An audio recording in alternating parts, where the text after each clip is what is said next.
فرقة بلا شخصية، بلا خطة، بلا مدرب أصلا. لعيبة ما عندهاش أي دوافع، بتلعب بقمة الاستهتار. الأهلي بيفوز على الهلال السوداني بدوري أبطال إفريقيا بهدف مقابل لا شيء.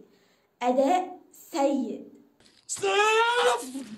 نسيب بقى الماتش كله، هاتلي مارسيل كولر. ليه كل قراراتك غلط؟ ليه مفيش خطة؟ انت اول الموسم ضيعت السوبر الافريقي بكل سهولة، رابطة الاندية سافرت وسبت اللعيبة، الكاس الحمد لله اننا انسحبنا منه، الدوري مضيعين نقط كتير من غير اي اسباب، مش فاضل تقريبا غير دوري ابطال افريقيا وكاس العالم للاندية. هل ده اداء نبدأ بيه بطولة افريقيا؟ ما هو حضرتك لو مش ناوي تجيب ال13 روح. احنا الماتش النهارده لعبنا اول 10 دقايق وسجلنا الهدف عن طريق محمد هاني، ومن بعدها ما ظهرناش. كولر مش موجود اصلا، التغييرات اللي عملها غلط.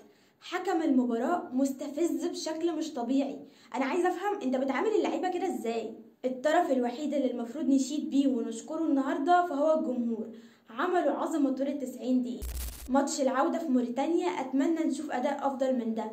وكولر حقيقي محتاج تعيد حساباتك، عشان حاسة كده إننا هنضطر نشكرك قريب. واللعيبة لازم حد يشدها، عشان ما ينفعش يكون في أسامي زي دي في الملعب وده يكون الناتج. مبروك لينا على ال3 نقط، وهارد لك لجمهور الهلال اللي كانوا بيحتفلوا إنهم خسروا 1-0 بس. لايك وشير وفولو. للي ما يعرفنيش فأنا جنى وائل بنت الأهلي وبس كده.